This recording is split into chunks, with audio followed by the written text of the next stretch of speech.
Welcome to episode 51 of Anchored in Education.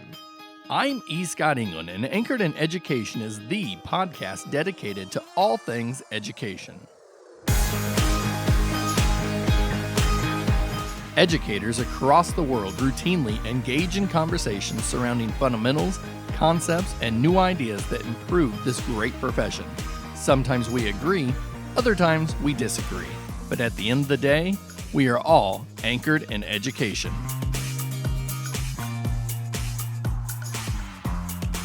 A couple of years ago, a member of my leadership team emailed me a link to a video.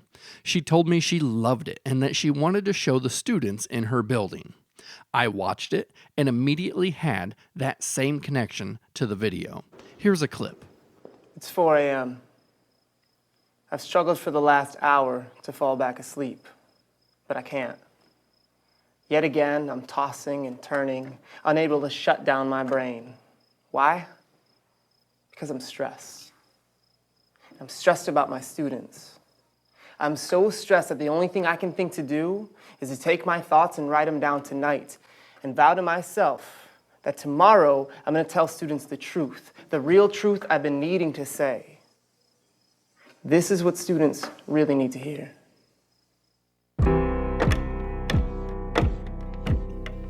So the educator in the video is Chase Mielke, and it is called What Students Really Need to Hear.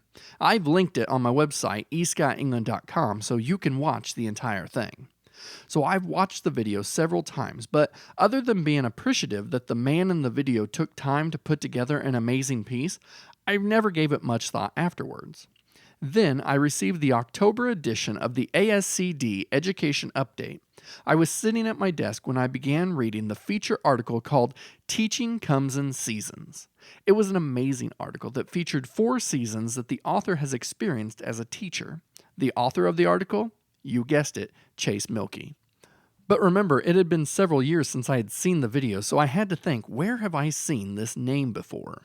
A quick Google search solved that mystery for me and also led me to a book that he had published recently titled The Burnout Cure, Learning to Love Teaching Again. I thought it would be a good podcast episode, even if burnout wasn't applicable to me. I purchased the book and began reading. Here was the problem, though. I couldn't stop reading. It was 5:30 one morning when I was reading that I realized every single person would benefit from this book. It is not filled with the fluff on why you need to stay in the profession. No, it was filled with tons of research on positive psychology and how we can apply that to our everyday. In short, it was amazing. And the author is amazing too. And he is joining us to talk more about positive psychology and his book, The Burnout Cure. Chase, welcome to Anchored in Education. Thanks, Scott. I'm happy to be along with you. We're happy to have you today and ready to learn from you. But before we do that, I think we'd like to find out a little bit more about you and how you became anchored in education. Yeah, the path of education for me is slightly different than I think a lot of teachers, where some people have this, dedicated teacher or mentor influence that really shifted them and made them love school. I really came from a place of teenage angst before I got into teaching. Okay. I was a troublemaker. I was a prankster. I skipped school a lot. And, I was having this moment where, I remember junior year in high school wanting to just step out of the school, leave forever. I remember thinking all these things like, I want to be done. I hate school. And then it was like this flashbulb moment in my mind of why leave a problem when you could probably address it or come back to fix it in some way. So then it was like this little conniving moment of I should be a teacher and do all the things differently that I didn't feel like I had. So along the way, there are a lot of teachers who, looking back, had a huge influence on how I wanted to approach relationship building, but it really was I was fed up with school, and then I was I should do something about it. Yeah, and I don't think that we hear that enough. And I've talked I've talked before, of course, I have, I often cite a teacher that influenced me to join the profession, and because she was fantastic, and she was my first grade teacher, and I had the opportunity actually to take over her room when I taught first grade. Oh, wow. And I mean, it truly is amazing. But as much as I reference her, I had other teachers, and I usually don't mention them by names, but they also influenced me to become a teacher. But for all the reasons on that I was going to do what they're not doing, or the opposite. So can definitely understand where you're coming from. So you open up the Burnout Cure by laying it all out there, and you get real. So you told us in the book you were steps away from walking out of this profession. And, I honestly, I think this is something I believe many of us can relate to if we're going to be honest with ourselves and with others. But you rallied, as we know, and I think I'd like to start by learning a little bit more about this. Mm-hmm. Every teacher, I'm sure, has like the Friday happy hour moment where they're like, I'm done with teaching. It was a frustrating day, frustrating week, and it's, mostly hot air that we just need to vent things out. And I've had many of those moments, but a few years ago, I had very serious considerations of leaving the classroom. I was applying and interviewing for jobs in the private sector. I was looking at other options, even in different schools, and I had reached that moment of, I don't know if I can do this.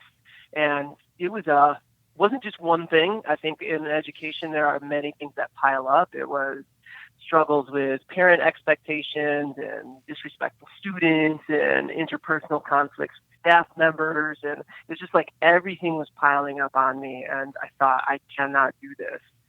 But it was a moment of irony because, since since I was a junior in high school, I knew I wanted to teach. And most days with students, I had a lot of enjoyment. And the irony of it all was also that I was teaching a class on well-being, taking the science of positive psychology and helping students learn how to build more purpose and passion and perseverance. And so I had to look in the mirror and say, do I really believe in this stuff? Is it really worth its weight? So I decided to double down. I gave myself one more year. I said, if I could apply and put to practice all of this stuff that I've taught and learned about, and then I'll reevaluate. And I still stand by it. If I hadn't known the science of positive psychology and well-being, I probably would have left. But Sure. Being able to understand, what does it actually take to reframe, and what are the actions that actually pay off, was huge, not just within teaching, but with parenting, with how I approach my relationship. So it really was a defining moment in my career and life. And in reading the book, your wife is a teacher as well. Is that correct? Mm-hmm. So yes, she teaches second grade. Second grade. And did you have conversations when you were, contemplating walking out? Oh, yeah.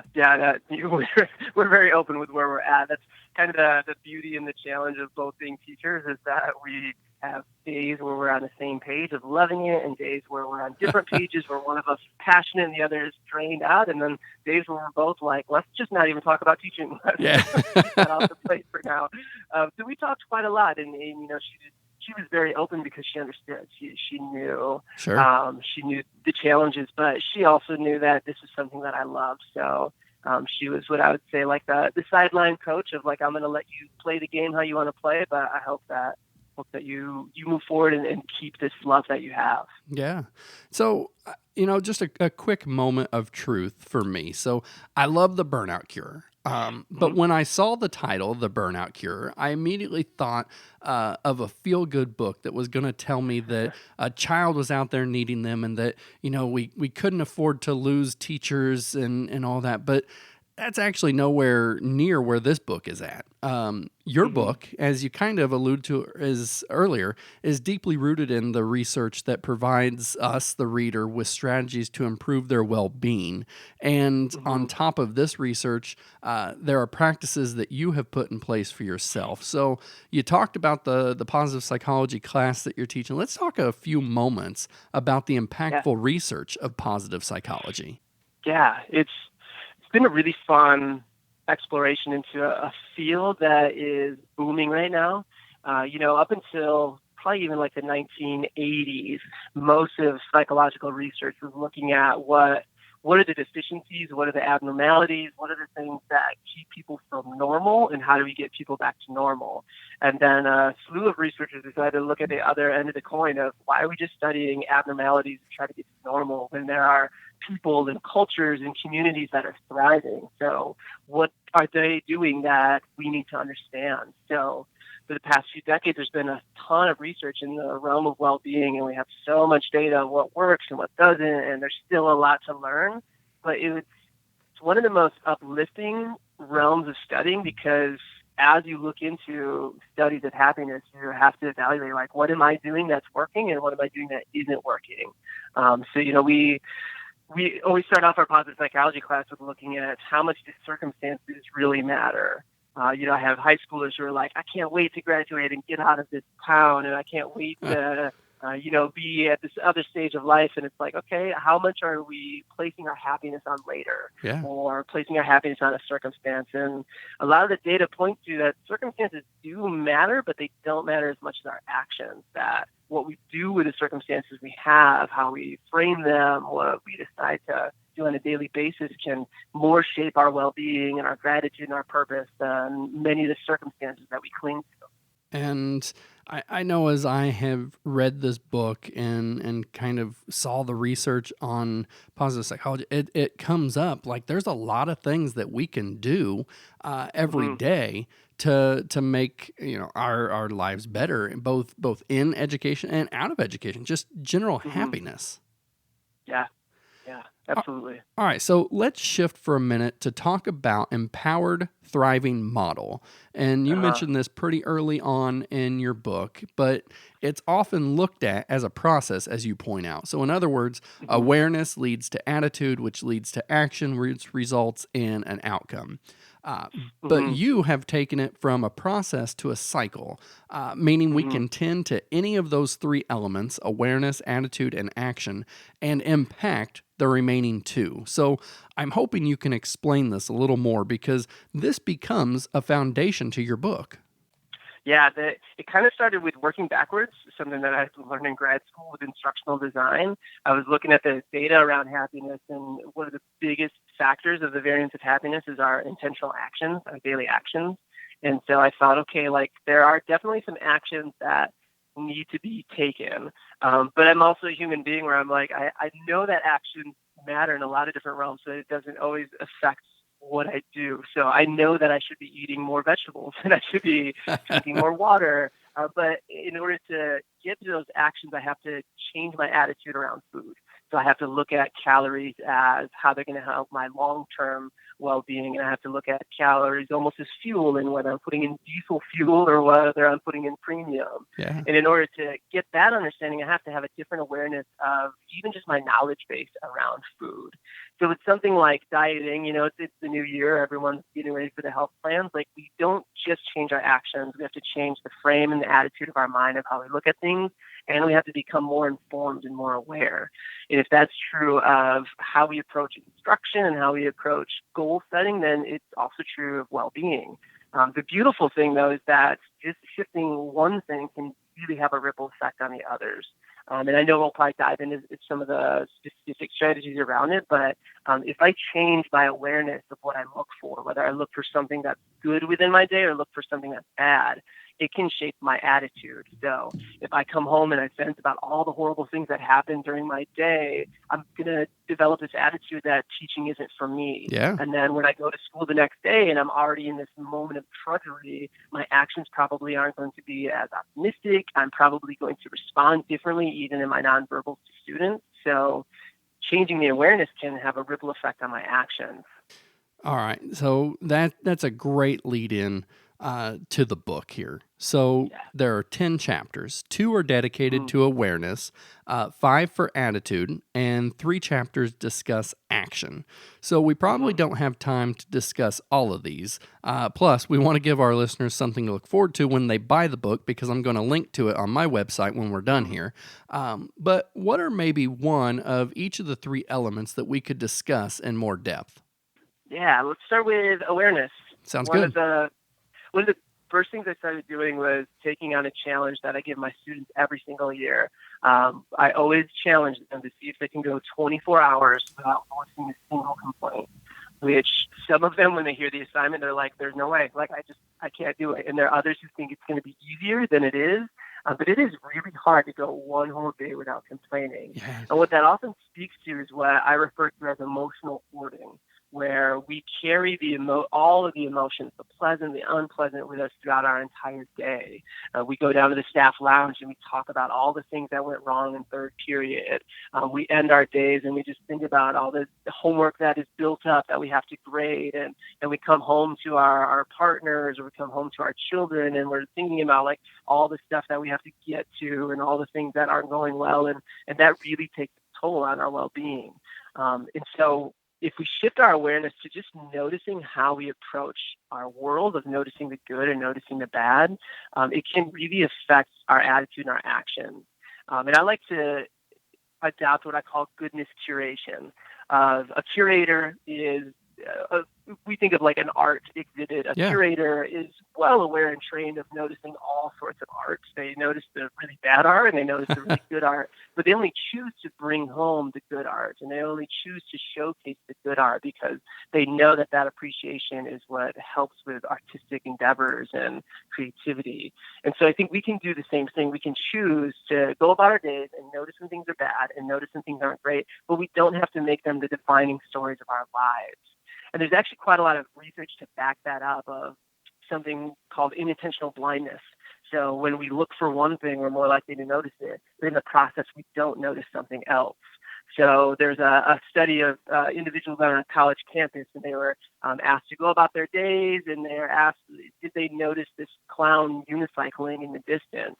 And a huge majority of students didn't notice this very obvious detail of this unicycling clown. Yeah. And one thing that they realized is that if students were on their phone or they were texting, they were less likely to notice this thing because their attention was absorbed in their cell phone or absorbed in the conversation. And it's something that's been replicated many times, that when we look for one thing, we notice it more and don't notice something else. So if I go in looking for every pain in the butt in my classroom, I'm going to notice it. Yeah, they're And easy in to the process, find. and I'm going to miss all of these other great moments. So it's really a choice that we can make of what do I want to carry with me, with my stories, with my perspective, with how I even think and talk about my day. Wow. And so that is awareness. So let's talk a little bit about attitude, because I think that is important. Which one of attitudes can we focus on today? So we'll look at the flip side, because when I first started talking about goodness curation, a lot of people are like, that means I have to like pretend like life is all good and glorious, and I have to pretend like my kids are angels when some of them are demons. So I like to now look at the attitude of optimism. Okay. And there are two types of optimism that people hear about. The one that most people are familiar with is called dispositional optimism. So that's like the Pollyanna, everything is good, I'm going to look on the bright side. And there's definitely a place and opportunity for that. But there's this other type of optimism that I call explanatory optimism, or is often called explanatory optimism. And rather than looking at like the glass half full, glass half empty, it is, what do you do when the glass falls and shatters to the ground? So when you're handed an adversity, how do you talk to yourself about that adversity in order to still come from a place of positive action? And all of us have habits in how we think in our metacognition. So a student makes a snide comment. Sometimes we might think all students are disrespectful, or kids these days, or this generation. And we've taken one specific moment, one student, and we've broadcasted it across the entire group. And that can have a detrimental effect of how we look at individuals. Or we think of things very permanently. So when I was ready to quit teaching, I was like, teaching is not a career for me. Like there's nothing I can do. Like I can't replace it. And then there was that moment of that doesn't permanently have to be that way. I can have a rough day. I can have a rough week, and it's not something that's going to last forever. So even looking at the science of learned helplessness and how our explanatory style affects us can just add to both our awareness and our attitude and our actions of taking positive opportunities or taking action with what we do. And I don't want to lead the listeners give them false ideas. Like, you read the Burnout Cure, you're still going to have a bad day. Like, For sure. this isn't going to eliminate bad days, but like you said, our attitude is what we make of it. And Yeah. I think that takes us then to our last one, and talk a little bit about action. Yeah, so action is, what we do is what matters most, so like the actual tangibles. And each of the different chapters on awareness and attitude, they also give actions and they give some life assignments and lessons, some things that we can do. But there are very specific actions that in the realm of research have a large ripple effect. And probably one of my favorites is altruism, just the decision to do something with a pro-social purpose. Yeah. And there are a lot of times when, teachers are expected to be altruistic. We go into this endeavor that there typically aren't as many benefits, but we're sacrificing a little bit. But sometimes we can just choose to take small actions or small opportunities to not only shape the culture around us, but influence our well-being. And it's another spot where I dove into what I was experiencing with my students. One of the best things that we do throughout our entire class is we do a whole day of altruism. It's our altruistic day where we spend the morning volunteering at a homeless shelter, and then in the afternoon, my students put together these intentional acts of kindness. And they're very small little acts, little things that they're just trying to like make random people's day. And the amount of transformative change I have seen in students and I have seen ripple out has been mind-blowing and reminded me that no matter how crappy our days are, or how bad our situations, we can always choose to do something good. And I'll give an example that has stuck with me. One day I was at the community library and my students were handing out little notes and just like trying to make people stay. And my students came up to me and they were just bawling. They were crying. And I was like, oh my gosh, stranger danger. Like, what has happened? Yeah. And they retell this story of they had noticed a lady having a bad day. And so they went through their notes and they just pulled out a note to hand to this stranger. And all the note said was, it will get better. And we hope you have a good day. And I hand the note to this lady, and the lady just starts bawling. And she comes up to my students, and she tells them that just a month prior to this moment, she had suffered a miscarriage. And she was in a place of hopelessness. And she mentioned how that note to her felt like an act of God. It felt like it was a reminder that she can still have hope. And I saw this play out of this one small moment meant the world to this lady, who then helped my students realize that their actions matter, even small little actions. And then they share the story with me, and I get to share that story abroad. And so looking at how do our actions ripple out, even those small little moments. And I give in the book a list of, I believe, 75 simple, cheap, free, easy ways to make more positivity within their world, because sometimes we overcomplicate it. We think we have to do these massive, grand level things, and just a decision once a day to do something kind for someone affects them and affects us. Absolutely. And that is Appendix C, 75 altruistic acts for educators, 75 of them. And and it can be as simple, that note that your students gave the lady, 4 words. It contained 4 words. It will get better. Right. And the profound impact just 4 words had, and not just on that lady, but on the students, on you, and now on everyone that you're fortunate enough to come in contact as well and share that story. So truly amazing. Now, Chase, it doesn't matter if we're reading about awareness, attitude, or action. At the end of each chapter are assignments, and these are actionable steps that we can begin immediately in improving ourselves. So, can we learn more about these life assignments and how best to leverage them to our advantage?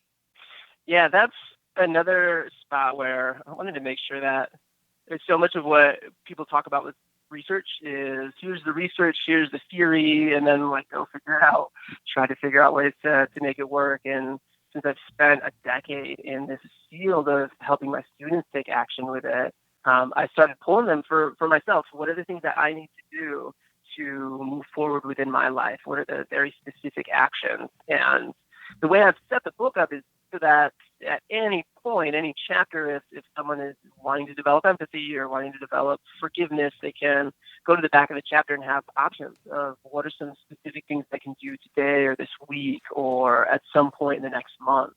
So, for example, one of my favorites is writing like a self-forgiveness letter, or doing what I call forgiveness burial, where we have this moment of resentment or we have this rumination that's piling up on us. Maybe it's a colleague that we had a terse interaction with, or maybe it's a parent who chewed us out at parent-teacher conferences, and we just can't get our mind off of it. And so just taking the time to sit down with a few specific prompts of, okay, what did I learn from the situation? How can I move forward? How am I a better person as a result of it? And then taking the piece of paper and throwing it in the garbage or setting it aside allows us to take our rumination and resentment and reduce it. And every single one of these life assignments is backed up with research. It is pulled from the studies on positive psychology. It is taking something theoretical and putting it into practice. I want to point out that a lot of times when we hear like, oh, this is rooted in research, that it's going to, it's going to be one of those that make our eyelids heavy. That's not the case with this. You put it in very easy to understand terms that maybe takes what could be complex research and you break it down into something that we can see, okay, this is definitely how I put it in place. And this is how I can, utilize this to improve myself. And we've got the research knowing it works. All we have to do is do it. So before we go, I want to talk about meaningful work. And so you're an educator, and yet you contemplated leaving, as we all have, but thankfully you're still here. And so I'm going to quote you from your own book for a minute when you said, the characterization of teaching as a calling coupled with the challenges of keeping that purpose reveals that there are no guarantees for meaningful work. So do you believe this characterization is where we lose or potentially lose educators because they feel they have failed to meet the demands society puts on educators? Yes, it is this paradox that I think a lot of careers deal with, but education pretty intensely, that we talk around this idea of it being a calling. Like this is this thing that I find, that I stumble upon. And that was initially my trap. I had that aha moment when I was a junior and thought, like, I'm going to be a teacher. And then the assumption that means I will always love what I do. And we hear these sayings of like, do what you love and you'll never work a day in your life. And that's just not the case for so many people, that we all go through tough moments, and we go through what I call seasons of teaching where, sometimes it's thriving and it's really good, and other times it's kind of like the darkness in the middle of the winter and we need a little bit more light. So I think being real with each other about our challenges, but also being hopeful of how our actions can improve that, makes a world of difference. Studies on internal locus of control, of believing that our choices influence our outcomes, have huge connections with burnout of all different careers, and particularly education. That if we feel like our circumstances are done upon us, or that our beliefs and feelings about education are just like this nebulous spiritual thing that comes and hits us or leaves, then we're more likely to feel that burnout and feel that strain. But if we can recognize that it is a process, it's like a garden that I have to tend to, that there are going to be days when it's going well and there are going to be days that are horrible, but it doesn't mean that it's permanent. That's a huge attitude shift that can really help us realize that if we're struggling, it doesn't mean we're in the wrong place. We might be having a rough day. We might even need to shift what we teach, where we teach, but it doesn't mean that we have to give up on education just because it's difficult. Yes. And I think that a great summary to everything we're talking about today is that, we do have those bad days. We have had them in the past. Maybe somebody's having one right now, and I don't want to be, that doom and gloom guy, but you're going to have one. I mean, coming up, that's how it is. There's going to be a bad day. But when we look at it, there's generally 180 days in the school year. I mean, when we look at that as a big picture, out of those 180 days, how many are truly bad days? I think it's going to surprise us to find out that at the end of a school year, 170 or more are really probably good days. And we're going to let that one be the deciding factor. And that's where the book, The Burnout Cure, Learning to Love Teaching Again, will come in handy. And it has for me. It's been one I recommend. I'm officially giving it my Anchored in Education recommendation today.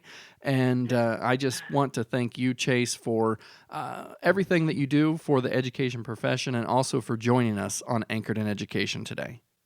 Well, thank you. I love the opportunity to share just the reality of teaching and where we're all at. So I'm honored to have had a chance to chat with you all. Certainly. We appreciate all you do. Thank you. Like I said, listening to Chase talk more about his book is impactful no matter where you are in your career. You can read more about Chase on my website, escotengland.com. I'll also link to his website as well as the book, The Burnout Cure, there in the resource section. And you can go to Twitter and you can find Chase by searching at Chase Mielke, and that's Mielke. Before I wrap up today's episode, don't forget to subscribe to Anchored in Education on whatever platform you get your podcasts. I'd like to talk about the title of Chase's book, The Burnout Cure, or maybe it is more the subtitle, Learning to Love Teaching Again. This is raw, and we don't like to admit that maybe we don't love teaching as much now as when we first started, but I'm going to go out on the same limb as Chase and say I do not get the same joy from education now as I did in my first year. By no means does this translate to that I am dissatisfied or that I am disgruntled. It simply means things have changed. Things such as my daughter being born, both of my children now in school, a son who is almost in high school, a transition into administration, first as principal and now superintendent, improper funding of education, living in Illinois in general, watching the profession get bashed in my surrounding area thanks to uninformed people, a myriad of new laws restricting educator professionals from doing what we know is best for our students. And really, the list can go on. But one can look at that long list I just went over, or even come up with their own, and see how teaching is different. And if we don't utilize positive psychology, that list we come up with can get the best of us. In fact, it can lead to burnout. It can lead to what Chase described in the opening of his book, the polishing of the resume, the constant job searching, the dream of working anywhere but education. I can honestly say where I am in my career is a good place, but it can be overwhelming. Unrelenting parents, disrespect from other educators, parents, even students. But when I started looking in depth at the life assignments in Chase's book, I began seeing how I could make a true difference in how I viewed events. I've already recommended this book to colleagues, and I think it is important that we truly do learn to love teaching again. Disgruntled is not healthy nor helpful. This book triumphs that it will help you change your outlook, strengthen your determination to be a terrific educator, and reignite your core passion for teaching. And it now has my stamp of approval. Regaining a positive outlook today can help us all remain anchored in education.